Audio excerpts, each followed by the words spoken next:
Hey, I'm Ralph from Esports, and you're listening to TCR. Okay, so let's start.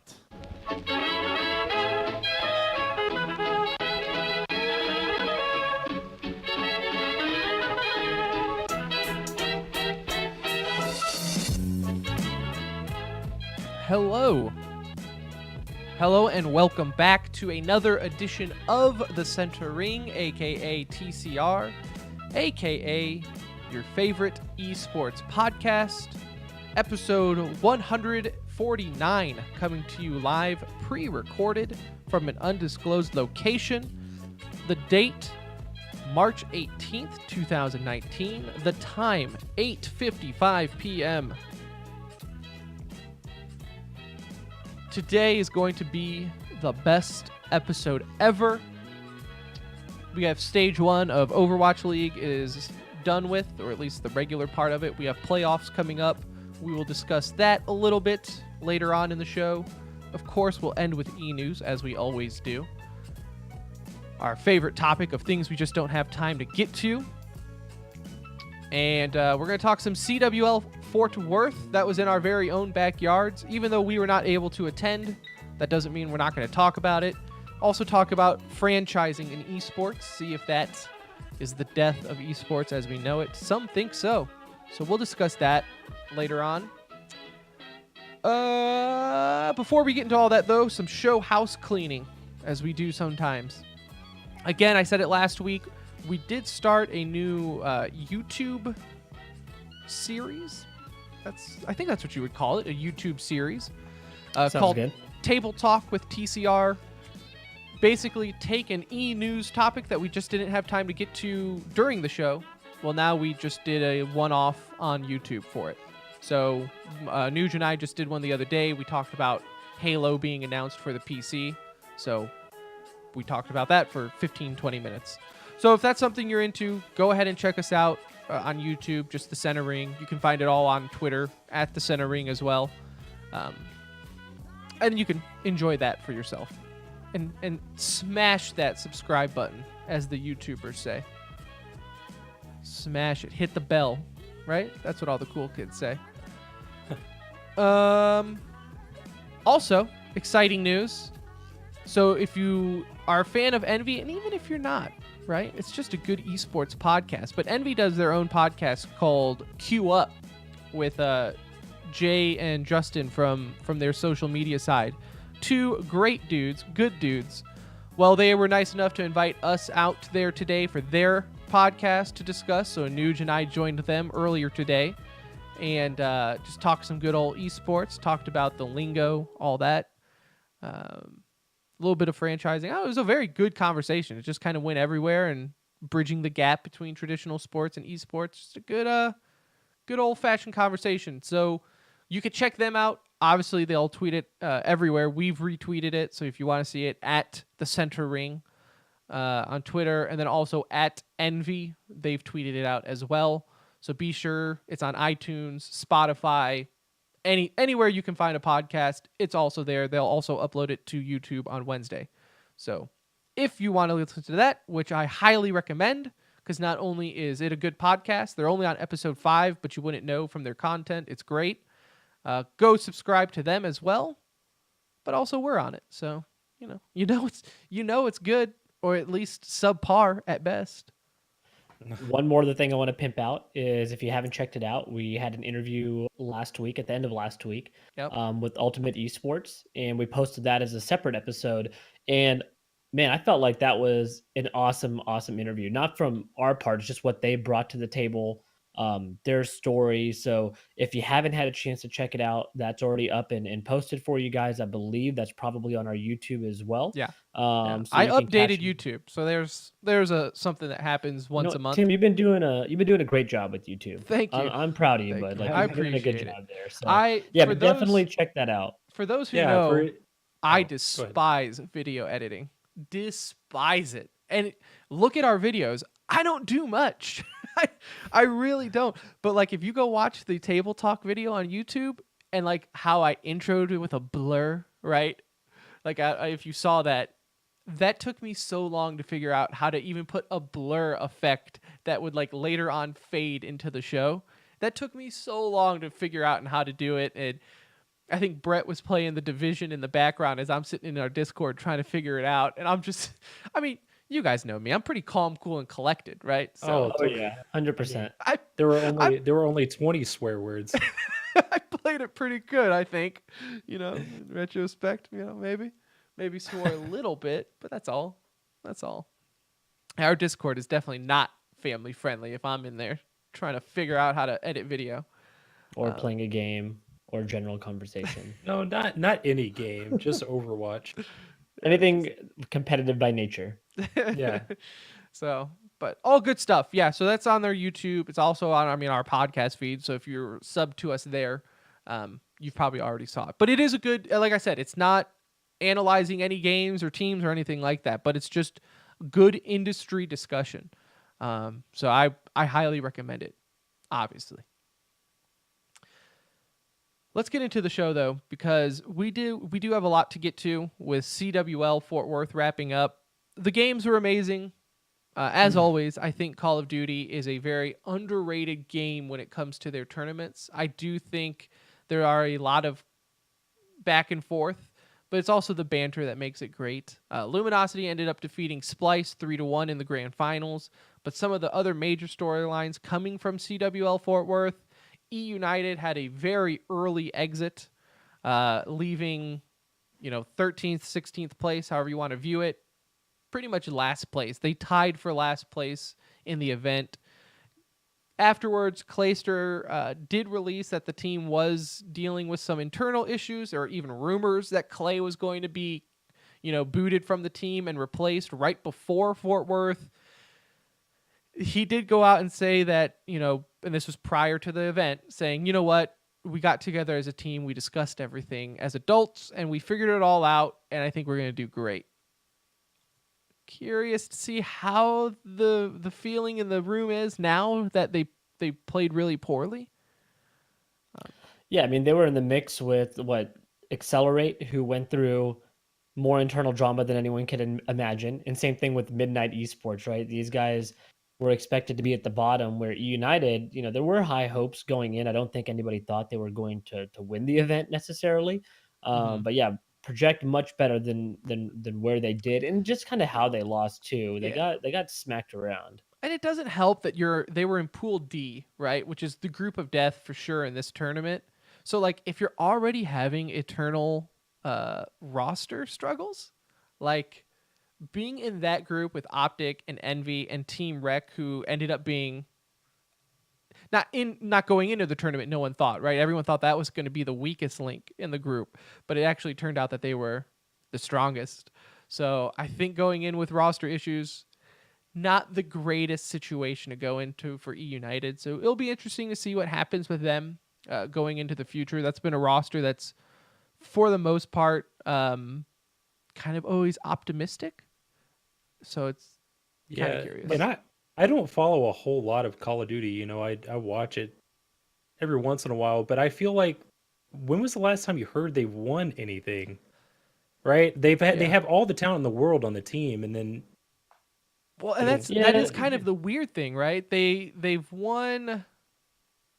Let's see here. They got second in Las Vegas, right, earlier in the year, right? But even then, that was one of their best finishes in a long time at an official CWL event. I think they're always top 5, right? When you're looking at if you had to power rank the teams, but I do think that they just struggle for whatever reason. You feel like maybe in Call of Duty, not winning breeds more toxicity than, let's say, Counter-Strike? Well, yeah, because it's from a competitive standpoint. It's a year-by-year situation, right? These guys, and your window's small. Yeah. They know none of these rosters are permanent. Going into a new game each year, it's constant roster shuffles, and even throughout the season. But E United has notoriously been involved in so many roster discussions. They're always in the rumor mill. Clayster's name comes up a handful of times. JCap hasn't performed to his old self, who is probably not that far from retirement if he doesn't do well. And I believe they had a sub. Simp was a sub for him in this event, and so kind of interesting to see where they go from here. Again, I think they end up making changes personally, just because you've had rumors, discussions of it. You say you resolve it, and then you go into event. In this type of fashion, you get smacked 0-3, in back-to-back games by Optic and Envious.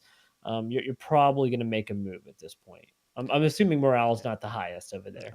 And speaking of Optic and Envy, they kind of kicked the tires on their little org rivalry going on here, where during the match between Envy and Team Rec, which is as I call them because my mouth does not allow me to actually say their full team name. I cannot get it out without getting What is it, tongue-tied. Anush? Reciprocity. Come on. This could be like a little But experiment. Like reciprocity? learn by doing. Close enough. Reciprocity? Reciprocity, I think, is how you say it. That's what it looks reciprocity. like. Reciprocity. Man, this is great. Reciprocity. It is not. No, there's a reason why they go by Team Rec. Okay. All right. Hey, look, Or they're maybe even third REC. place. They're not first place. When they get there, I'll figure it Yeah. out. Right. You Oh. deserve having your name properly when you get first. I don't learn Like it. third place names. Okay. Ooh, there you go. Either way, Get a getting little to bit my of that point Call though. of Duty competitiveness. Getting to my point is were kind of the darling team of it. Like I said, they were in group pool D with Optic, Envy, and E United. Like no one gave them a fighter's chance going into it, and they ended up kind of being like the upset king of it all, beating Optic. And then when they were playing Envy, even though Envy was making a comeback, at one point in that match, Crimsic, who plays for Optic, tweeted out that Envy was throwing it. Now, as one would do, he later on deleted that tweet. But we all know, especially if you're Crimsic, when you tweet, you can't just don't even bother deleting it because that Yeah, has at been that point, just leave it screenshotted up. 100 times before you even get a chance to be like, no, I didn't mean that. Let's back this up. I didn't mean it. Like it just It makes looks you look worse even almost, worse. right? Yeah, for real. It really does. Like it makes you look worse in that situation. And like I said, what's funny is they ended up going head to head, and they knew they were, in that situation. They'd already, I believe, gone up head to head at that point. Mhm. But yeah, they gave us what we wanted. I think as fans, right? Like I think everybody was excited for the Envy Optic matchup. I'm glad that it happened in the group stage because it wasn't happening anywhere else in the tournament. That's for sure. But man, that felt good to see both of them up on stage. They gave them the main Yep. stage there. And it's something special when two iconic organizations like that, especially in COD, meet head to head. So it's still one to. I think it was like kind of the highlight of the early rounds in the sense with them facing off. And it Yeah. it was great because they had that Hastro had that little Twitter bout with Optic and their fan base, and then just days later, Hastro tweets out to the Houston Outlaws is like, "Come on, Outlaws, we need you to get into the playoffs," and it's like. What like 2 days before he's like having a fight with the Optic fan base, and then a couple of days later he's like rooting for the Outlaws who are associated with Right. Optic. I thought that was kind of It was funny. a weird weekend between It was a Envy weird and weekend. Optic. Yeah. Overall, it was definitely a weird weekend. But Anuj, you bring up a good point and a good segue into our next topic here, because let's be real, CWL Fort Worth, it was entertaining, but it was not the headlining news for me when it comes to the CWL and Call of Duty for this weekend. Because on Friday, it was reported on ESPN by Jacob Wolf that the going price tag for a franchise in the upcoming CWL franchise movement, all right, is going to be $25 million. More expensive than Overwatch when it first started out being a franchise. Now, Anuj, you bring up historic teams like Optic, like Envy, even guys like E United we just brought up. FaZe has been around. They've made a name based off of Call of Duty. The news and reports, they haven't really came out to be clear on what's going to happen. Like, clearly, they cannot handle franchising in Call of Duty the way they did with Overwatch. Overwatch, there was a unique thing where Blizzard never really invested any resources into the competitive scene of Overwatch before franchising really came about, because everyone knew it was happening. Everyone knew the Overwatch League was going to start when they first announced it, and it was going to be franchised. So that kind of killed any grassroots growth with the game before it got to that point, where for Call of Duty, you really have the exact opposite effect.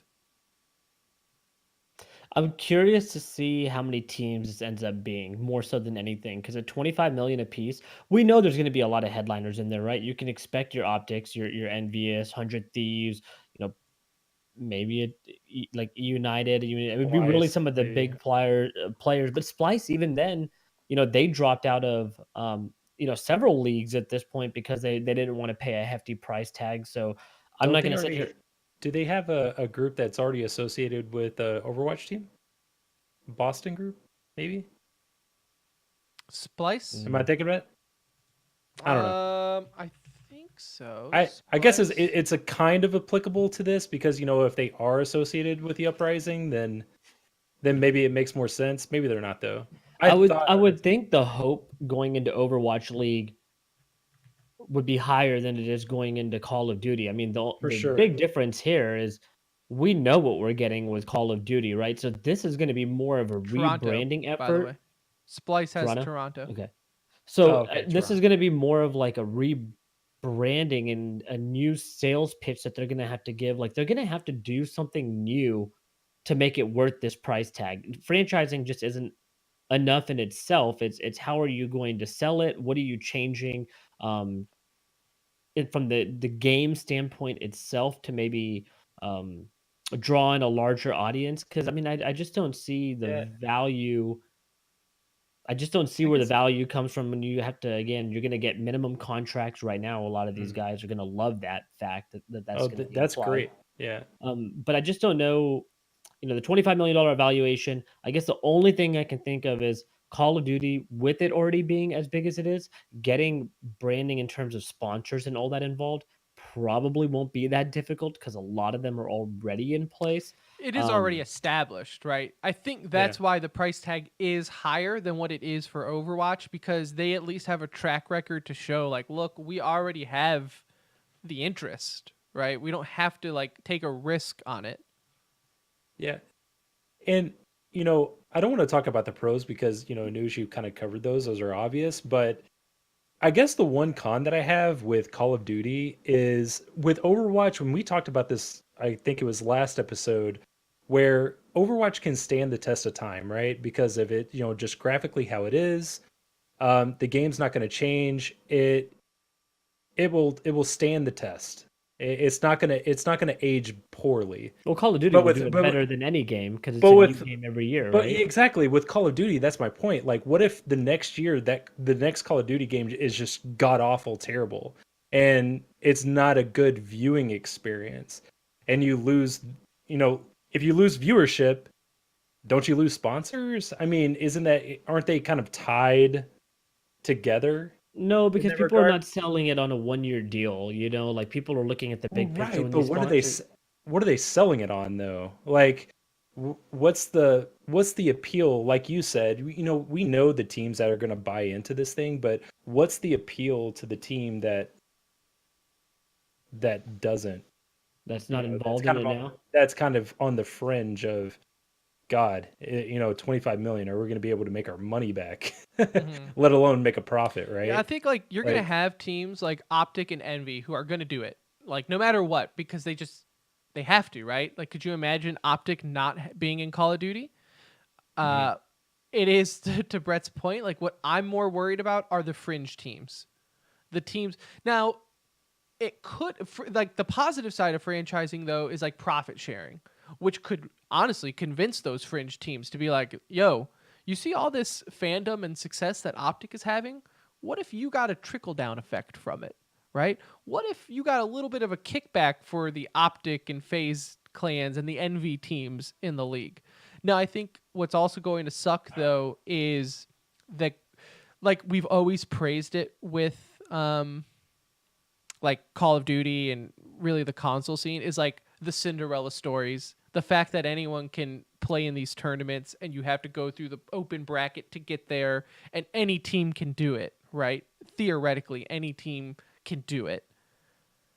with franchising, much like how I think the negative effect franchising had and the Overwatch League has on Overwatch scene, and you'll hear it from people who are playing the game, like on a competitive level, is like the secondary scene, the second tier scene for Overwatch kind of sucks.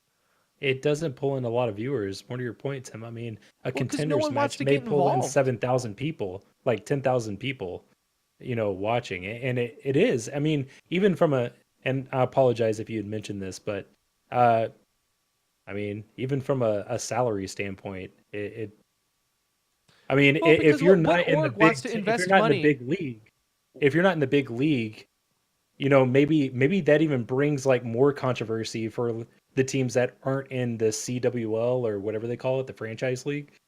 Um, is that going to breed more just shadiness, right? With paying players because contenders league, I don't think they have a mandatory salary, right?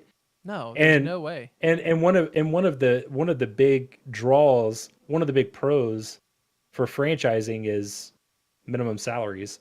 So I'm wondering if this is just going to breed more, just I guess shisty I, it's going to be interesting behavior. because there is definitely a crowd in esports that think that franchising is the devil, right? That you have those people that I'm not think one of them. it's just the death of esports. This is the end of esports as we know it. And how on earth are we possibly going to keep the grassroots scene alive with these corporate money bags coming in?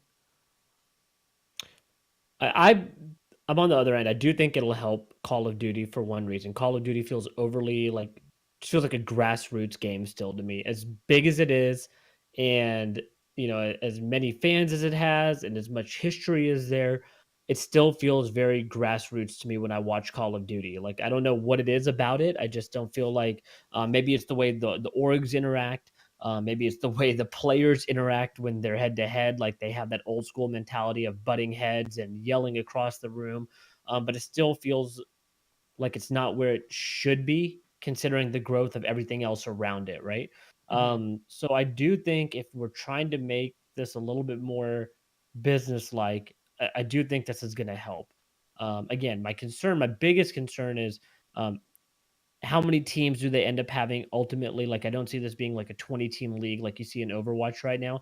But at the end of the day, we're not the ones paying those bills, right? Like these Right. guys are going out. It's It's a not lot even of these money to owners. us. Well, yeah, and it's not even like the owners of these current teams are paying these bills either. These guys go out and get, they get a lot of Investors. capital, like they get a lot of funding coming their way. So they'll find people that are interested just because the numbers that you hear in esports. So I do think it'll have a positive effect. I'm just interested to see more how it changes Call of Duty. Like, what are we going to see? What are they going to implement? Um, how are they going to sell it different than they do now? And that's what I'm more curious to see. Yeah, because it is going to be different because the grind isn't going to be there, right? Because these teams are grinding pretty much every day, like with their point system. Hmm. Like, how is Yeah. that going to change the product? Are we going to get a worse product because maybe they don't Yeah. play as much competitively? And then I I don't know. wouldn't I It's wouldn't just, mind seeing kind of a system. And I think it's possible with the amount of teams that are in there to do kind of like an EPL style of league with relegation and, but with like those buy-ins, right? multiple leagues within the league, right? Like you have your top 10 and then you get relegated to the bottom 10 or something like that. And I think for Call of Duty the other thing is like, and I know we kind of touched on, is like branding, right? There's no way that you can just all of a sudden, because that was the big thing with Overwatch League was like, look, you cannot have your brand associated with the name at all. Like you cannot look at the Dallas Fuel and be like, oh yeah, that's Envy. We all know that. Look at their logo, right? Or look at the name. It's obviously that it's Envy.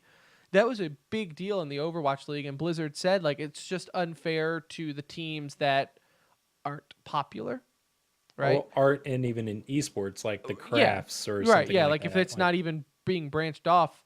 But like with Call of Duty, you just simply can't take away the Optic fan base from being fans of Optic. that Like would I be don't weird. care if we all know the Houston Outlaws are really Optic gaming fans, right? It's different. You cannot take away the Optic name from Call of Duty, right? Like, look at how they affect the viewership. The second they were eliminated from Fort Worth, that viewership tanked. Yeah, I would hope that they don't do that, and I don't think we should jump to the conclusion that that's 100% necessarily happening here either. Like, I'm sure they also are aware of the branding that's Yeah. behind these two teams and involved. Again, for Overwatch, we have to compare, like, they have to be in different bubbles in terms of how we compare the two, because Overwatch was fresh off the ground. Right. I do get it. Like, I didn't necessarily 100% agree with it at the time. Now looking back at it, I'm like, oh yeah, that was like kind of a cool move for them to do that. They're not going to treat this the same way. The only thing that I think is the same right now is the fact that they're both franchising. How they approach it, there's a good chance that they allow some sort of, branding to be allowed in terms of Yeah. having those two names involved. Yeah, they're One gonna way be or the other, city-based, though. right? They're gonna be city-based? Yeah, like one way or the Are they other, I though? Has think that that been they're. announced? Yeah, I think they are gonna be city-based, the teams. See, that's one That'd be thing I cool don't if think they- it needs to be. Like, I get that, and I've even discussed it earlier on the Envy podcast. Like, having cities tied to your name is great in the sense of like instant fan base, right? Like, you have those people that maybe never heard of it, but because it has Dallas in the name, they're like, oh, this is my team. Like, instantly, I don't care how bad they are. I'm from Dallas. This is my team.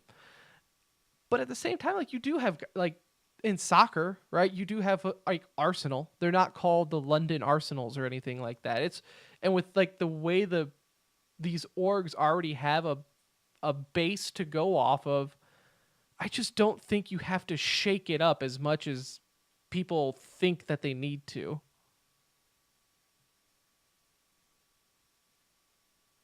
Whoa. Did I do something, or can you hear Nooch? Oh. Oh, there we go. Is this Oh, better? there we go, Nooch. Oh, You're yeah, back. there you go. Yeah, no. I do think they end up going city based personally, just because it kind of makes sense, and it's been a good. They can at least use that from the Overwatch League model. Plus, it kind of makes more sense, even though we use Arsenal as the example. Like, all those teams are still organically grown in like a particular area, right? Their home stadium is located somewhere. Well, but you can do that. I think mean, everyone knows you can put Optic in Houston since they have that Houston base. Well, that's what I'm Envy saying. would So obviously be in Dallas.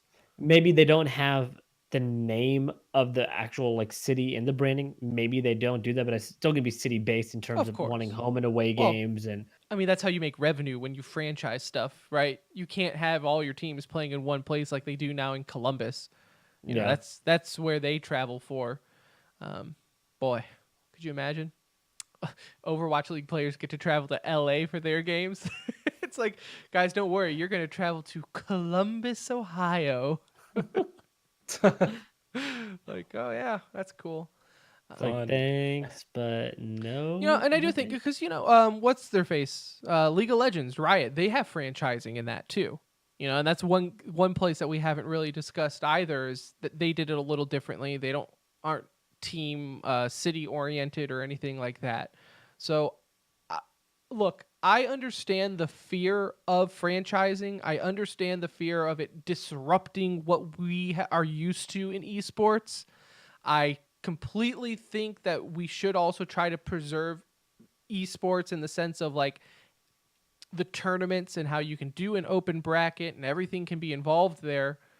But I also understand that if as a community you want esports to be taken to that next level, if you want it to go on big ESPN or ABC or hell, you know what? Let's not even bring up cable because cable's dying and all the kids watch online now anyways. If you want it to have big sponsorship and promotion on Twitch, right? If you want to see more than just the same esports betting ad during a Counter-Strike game 100 times, you have to have big money coming into play, and big money likes franchising because franchising involves profit sharing and you can show the numbers on how you can earn revenue back. And if you just have every Joe with money coming into this and not franchise, no one's going to sign a contract if you're not also putting something in front of them guaranteeing something. It's just not how big money works. And that's my 2 cents. I mean, yeah, Drops mic. I think we're all pretty eager to see ultimately what happens here with Yeah. this. Like it's going to be, I think again, I think it'll be a good thing, but I think we're all just like patiently waiting because it is a little nerve wracking, especially when you hear the just number. Like I think the yeah, number was more the shock value than the Yeah. announcement of going to franchising. It was just, ooh, ult- franchising. Ooh, 25 million. yeah. I mean, That's very true. ultimately, this is the only way to stabilize and just grow, anyways. So Of course. I think it's going to be successful. I'm Of just course. the interesting storyline is going to be the fringe team. That's going to be something to watch. Like Yeah. I can't wait to see like what teams actually buy in. Yeah. I think it's 'Cause seeing that's a huge how risk. they take what's already been around forever in the sense of Yeah. esports and how they work that franchising into it, to me, will be fascinating. And I think it will also play a very good model on what to do or not to do for other games, like Mhm. Counter-Strike, or possibly Halo if it turns into what people think it might be, or anything like that. So I will say to Zen in Twitch chat, what I said about Columbus was nothing about the people of Columbus. I've actually been to Columbus for It- the major. It's a beautiful city. yeah, maybe if they franchise Rocket League, maybe you can help Cleveland bring home a Well, championship and that's outside of another, the Cavaliers. maybe look at you. What we talk about fringe teams. Maybe that's another thing, right? What about these games that Rocket League would be so easy to franchise into, Oh just yeah, given definitely. the style of and the way they do it already with they have a pro league, right? It'd be so easy to franchise. Now the issue is like, okay, are you going to tell people to pay 25 mil for a Rocket League franchise? Like, No, the price tag would definitely be right. lower. And then at We that say point, that, but we all thought that about COD too, right? Like I don't think Yeah, anybody you're thought not that wrong. Yeah, no, you're not hey wrong. man, You're not we're wrong. told there esports is a is. billion-dollar industry, so I guess in reality, 25 mil is a steal. Call of Duty did make an announcement today, which could break the game, and let's see how it goes. Is they're announcing their new mobile game that'll be free to play for everybody. So A what? maybe a mobile game for Call of Duty. Well, So that's get ready. Maybe they're gonna franchise that next. Hope for that aim assist like console. can't wait to play that mobile game where half of it's bots again. Like, If I'm I can never find gonna time jump on between that and Diablo Immortal, I'll see if I can slide it in. that. That's yeah. Yeah, Hey man, that's and what who's just everyone gonna be says. our It's, Diablo esports is mobile expert? now. That's what they tell me. That's what they tell me. That will be the one thing I think as old people that our get off our lawn moment is mobile games. I feel like kids have no problem with it because they're just used to playing on their iPad and whatnot, sitting on the couch or at the dinner table. But for like us, it's like mobile gaming. What is that? Get off my lawn. Right? You can't take that serious. So I try not to make fun of mobile games, but as far as like being taken serious, but whatever. Fight me about it. Don't at me. So yes, it will be very interesting to see. And I guess, like I said, this was just recently reported about the franchise tag. So we'll have to wait and see what happens with that. Some things that we do know for sure, though, and that's Overwatch League Stage 1 is wrapped up for their regular portion. We are going to go into the playoffs coming up this week. We're not going to do a full recap of Stage 1 because we just don't need to. There are a few teams, though, that I feel like we should discuss.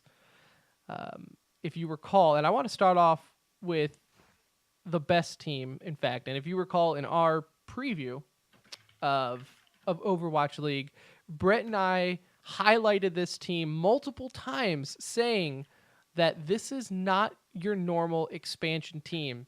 And for a matter of fact, a lot of these teams, right? A lot of the expansion teams, people are like, oh, these are new players. They're contender teams, right? These guys don't even have Overwatch League experience. And yet we said, and people still seem surprised. It's like we don't have Yeah, any listeners or I something.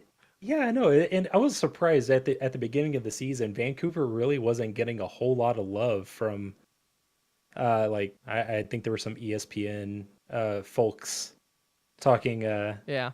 talking Overwatch that didn't really have they had them as like a fringe team. I thought Yeah. which was kind of weird And Vancouver, because I'll take Vancouver Titans like obviously being former Runaway, which was like the mhm, best Korean team in the Contenders League and mhm. really just outside of the Overwatch League, right? They could probably go toe and toe. And now we're seeing it that they're 7-0.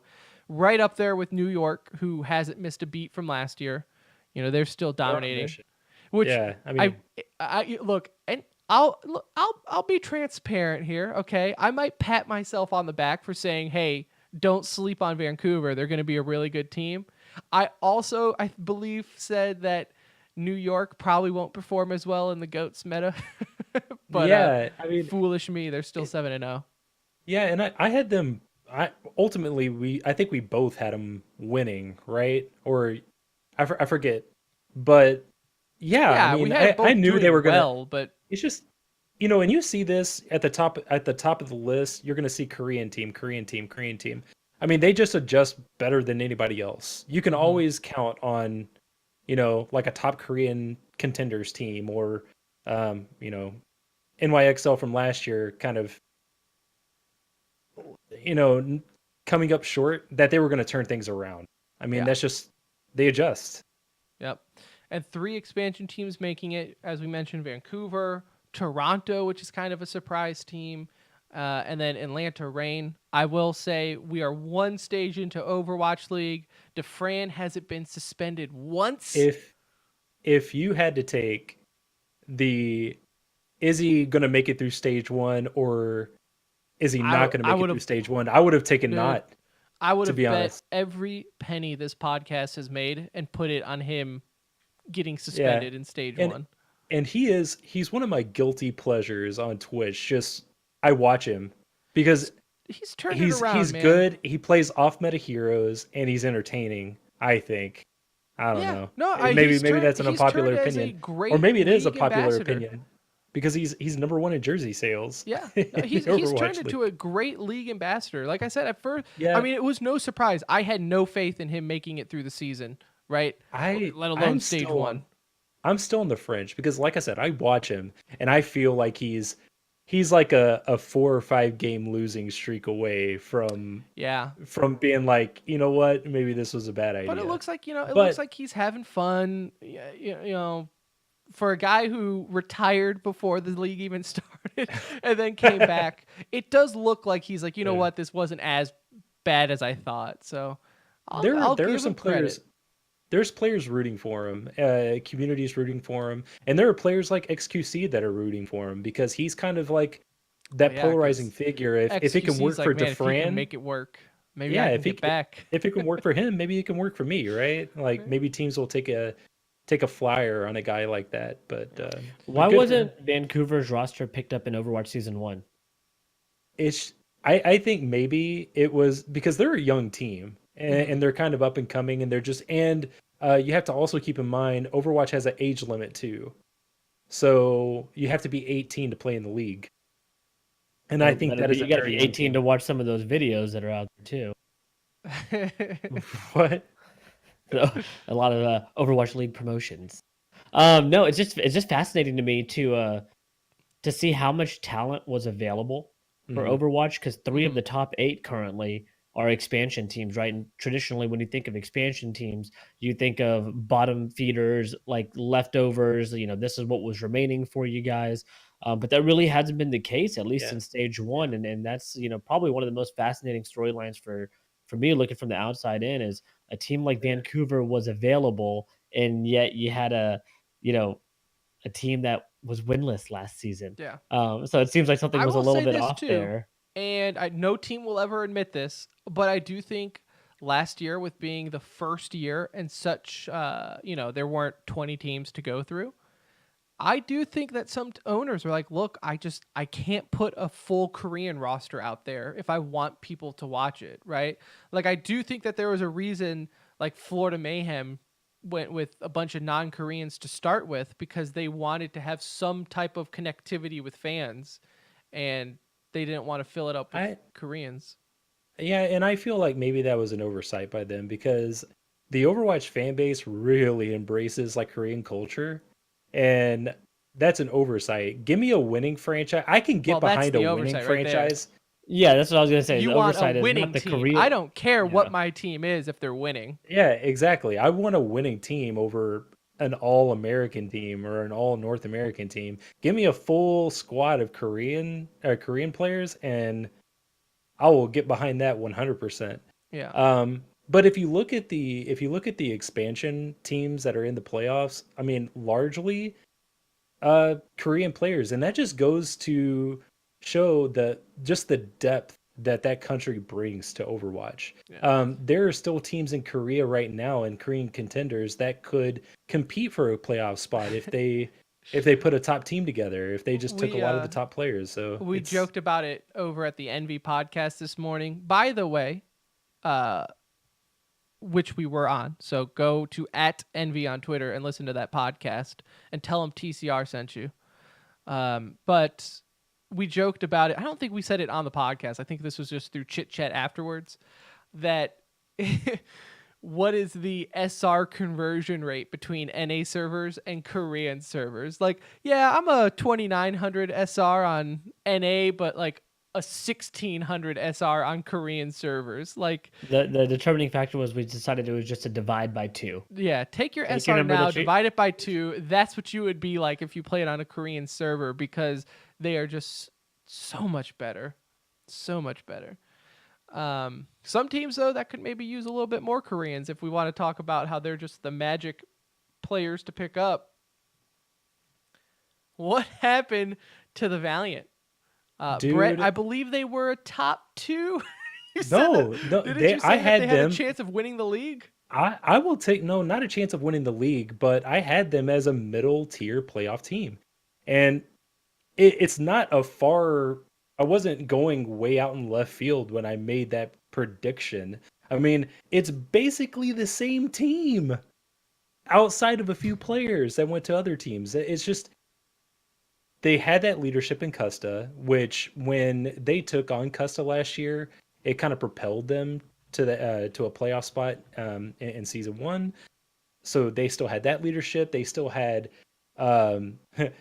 their off tank and Fate or main tank and Fate, the American superstar in space, and then they picked up Bunny, who's like a world-class DPS player. So you look at the roster and it's like, well, you could make an argument that they actually got better this year than they were last year.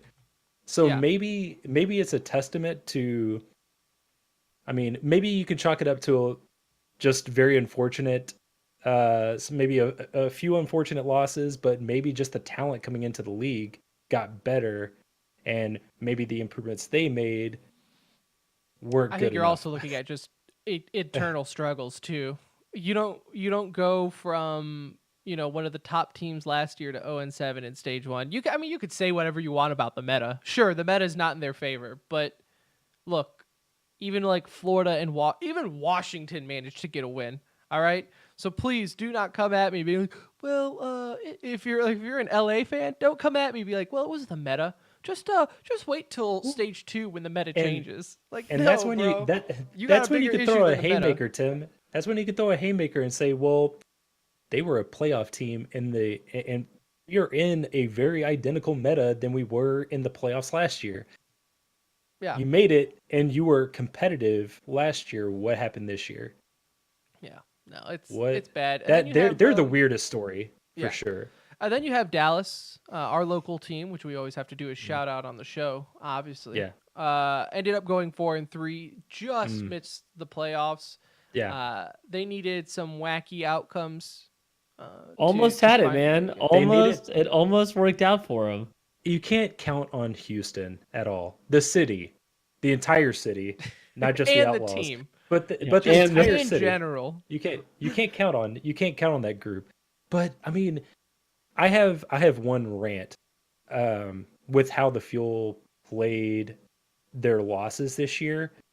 There were a few games where they weren't going to win. They were already down a few maps, and it just felt like they were going out and just playing pug strats. Like, okay, guys, we're down 3-0. Let's go ahead and do whatever. Well, that's kind of biting you right now because round differential came into play, right? Yeah. So this Yeah, just goes to show okay, you have look to at be this. focused. You have 1, 2, 3, 4, 5 teams. 5 teams ended with a 4-3 record. Mhm. Atlanta, San Francisco, Seoul, Boston, and Dallas all Yeah. had a 4-3 record. All made it through round differential. So, like, to Brett's point, had it just looked like they took those maps a little bit more serious on games that they've lost, maybe we'd be singing a different tone. And this is the issue, It could be a though, different outcome. when it comes to a win and in situation, right? Like, I will say, compared to week number 1, I think Dallas played really well. Like, if you are a Dallas Fuel fan, I do think you are optimistic for the team's future. However, you cannot put yourself in a win and in situation, and even more so, your faith in other teams' hands. The fact that you needed Houston to win 3-2, against Atlanta, they shouldn't have gotten to that point. I think when Brett brought up what he saw in a loss, what I always see in a Dallas Fuel loss is there's no adjustments. None. Yeah. They really stick with their guns, which is sad because something we said in the preseason in our previews is that they have a deep bench. Like, what are you doing with Mickey and Taimu's just sitting there? And where they really messed up, and I feel like they made this move way too late, was the effect. Like, not removing him quicker than they did and just relying on AKM.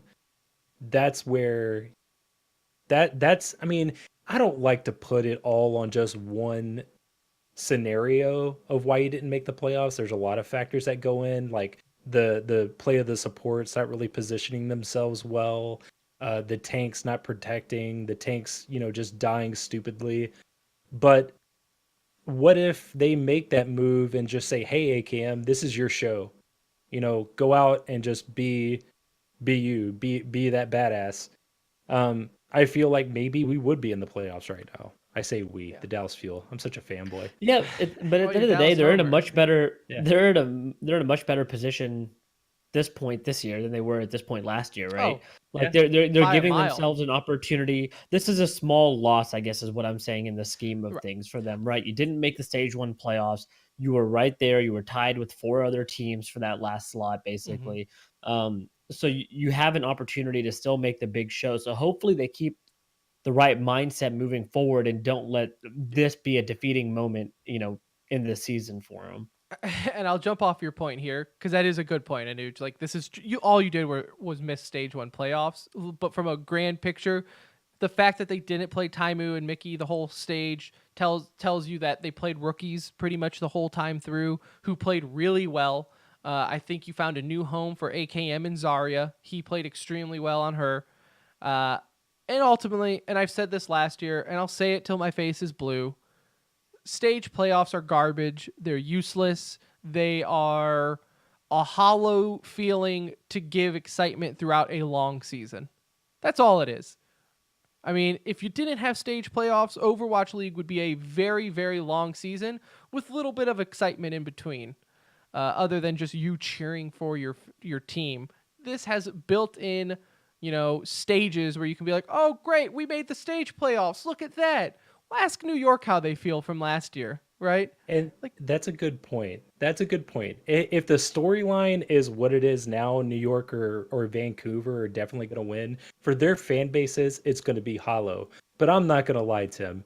When it was stage 4 last year and Dallas Fuel made it in, I was super hyped. I'm because like, that's okay, all we this had, is our though. Super Bowl. Yeah. But yeah, I mean, if the storyline is the Bro, two top teams I'm are in a- a stage playoff, then I'm just like, whatever. Each you know? team I'm a is gonna Detroit use Lions this. fan, okay? You don't have to tell me about reaching for anything to cheer for. Tim literally takes the football season in by quarters, right? Like every 4 games, if they have a winning record, that's a win for the franchise Like, right bro, there. did you see You we know? had the So- lead at the half? How about that? But like for this, like I don't want to say stage 1 playoffs is meaningless. Like each team will take it for what it is, right? For Vancouver, this could be a huge momentum boost going into stage 2.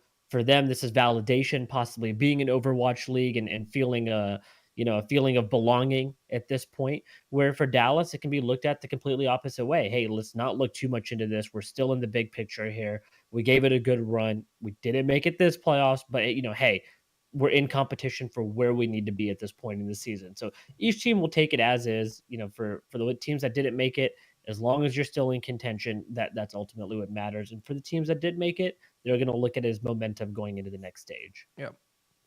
So we'll see. Playoffs are next week. We'll discuss it next week. Probably we'll do a quick little recap. Mainly, though, I think next week what we're going to discuss more, though, is what to expect in Stage 2 of Overwatch League, because next week, or is it this week, Brett? This week they're implementing a patch. When's the patch coming out for Overwatch? Is it this week or next week? I think it's this week. Yeah. Sometime between now and Stage 2, Blizzard is releasing their big patch to change the way beams work against shields, or armor, excuse me. And Baptiste is coming out. You have a new kind of offensive attack-happy support. How is that going to play off? So we'll talk about that because we'll have like a week or so to play with the new patch and get a better idea for how that's going to mix with the meta. But Stage 2 starts in April the 1st. Yep. So I hope it goes live in the Stage 1 playoffs. No, mid game, everybody has to restart. They're not and go in WESG. and play live. They're not WESG. they can hold off on a patch. So, but that's I think it might maybe mix up the meta, or at least see what it might turn into. So we'll talk about that next week. But for now, the hit scan heavy meta, can't wait. Well, you might see it. You might see it with Baptiste's one day boosting shield, whatever you call it. But let's get into some e-news. We got quite a bit to get to. In CSGO, I can't believe it when I saw this stat. So WESG wrapped up. I don't even know how serious people outside took this tournament. I know we didn't take it serious at all, hence why we didn't talk about it. It was a joke. But Fnatic had their first ever 0-16 in org's history against Ago. That's crazy, just because of how long they've been around. But they've been an amazing team for most of their CSGO history in that sense. To never go 0-16, that is insane, dude. That's so impressive. We just saw it for the first time happen in a major, last major, I believe. Not this one, but the one prior to that. I believe it was the first time ever that we saw it. I think you do.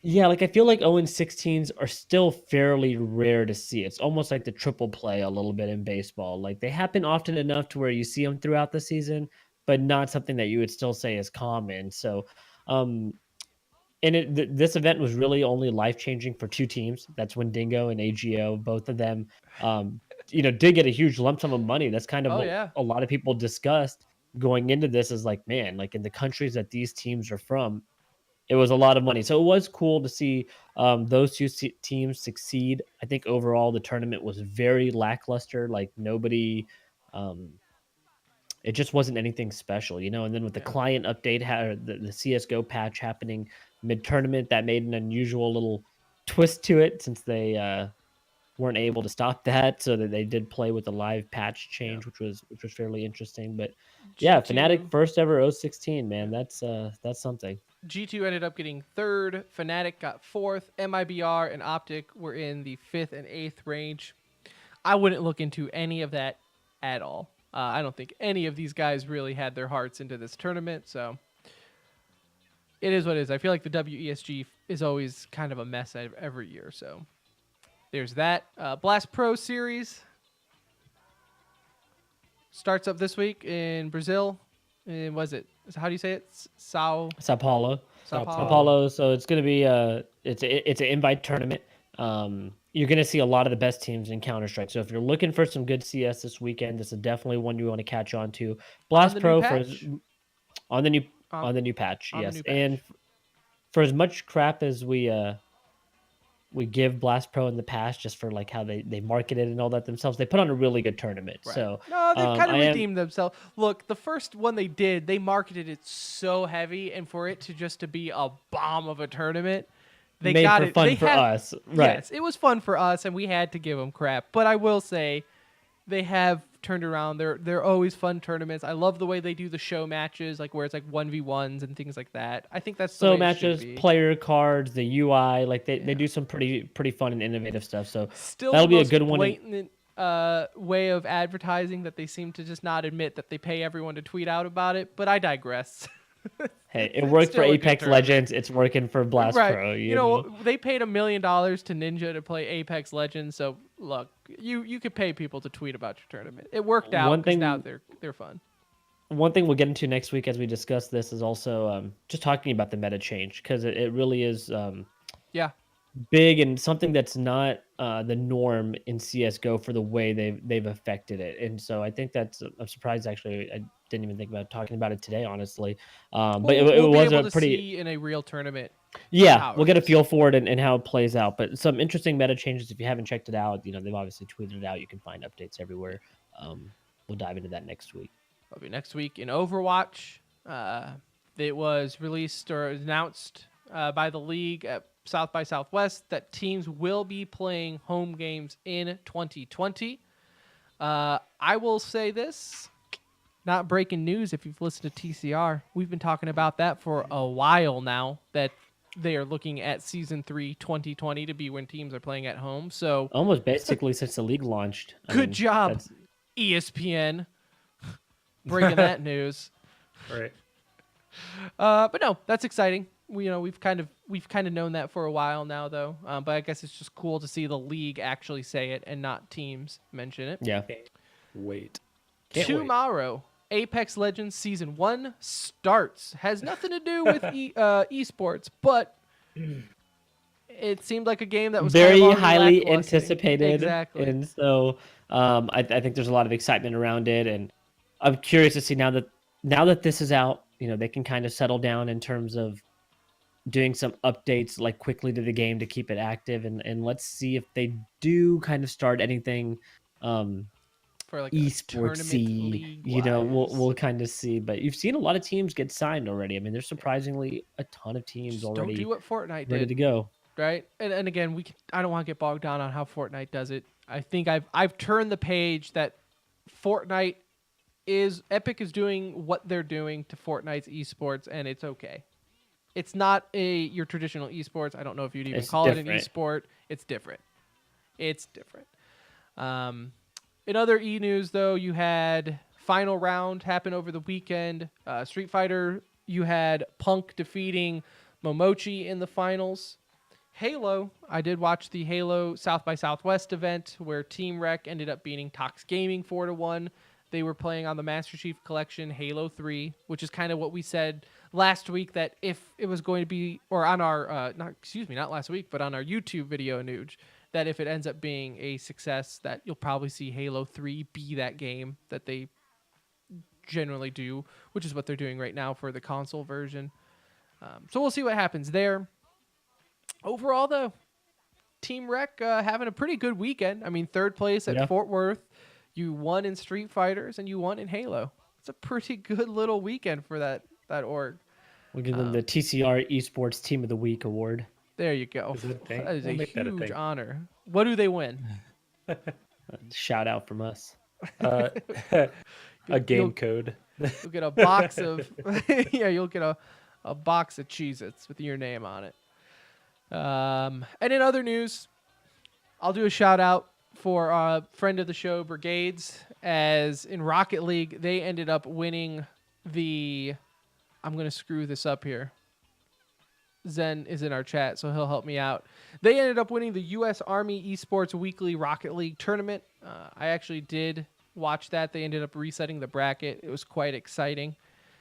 So even friend of the shows are winning in this week's. So if you want to follow them, they are at Brigade GG on Twitter. Did I say that right? Let me look it up. Can't give them a shout out and screw that up, right? That wouldn't be really professional of me. And everyone knows we're super professional on the show. Oh, yeah.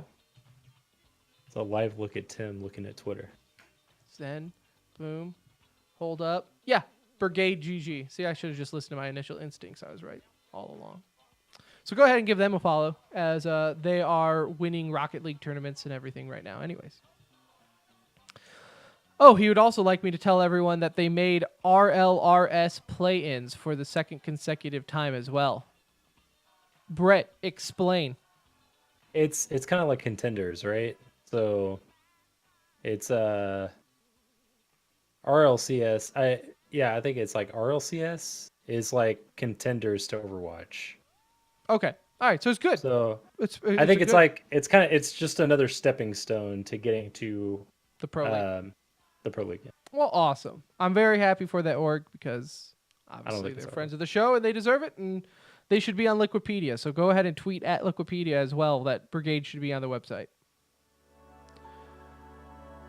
But in the meantime, that is it for the Center Ring. Episode 149 is done. Hope you enjoyed it. I know we enjoyed it. We'll be back next week talking some Counter-Strike. Actually, you know what? Next week will be a very patch-heavy show. We're going to talk Blast Pro Series and how that meta is affected. We're going to talk Overwatch and how that meta is going to be affected. It will be a meta show. It will be a good one, though. But that will be all next week. Again, you have 2 podcasts to listen to this week. Your homework: listen to the Center Ring. Tell your friends about it. Shout it from the rooftops. Follow us on Twitter at the Center Ring, and let us know you're listening. Let us know what you think of the show. Also, at Envy, they've tweeted out Queue Up, which is their weekly podcast. Anuj and I were on it to talk esports with the boys over at Envy. Go ahead, tweet at them, tag the Center Ring. Let us know that you listen to them, and let them know that TCR sent you. I'm sure they will love that as well. Also, it's just a good podcast, so you should listen to that too if you enjoy esports as well. Way more professional than us. Way more professional. Just like this show's about to be over. For Anuj, for Brett, I'm Tim. We'll see you.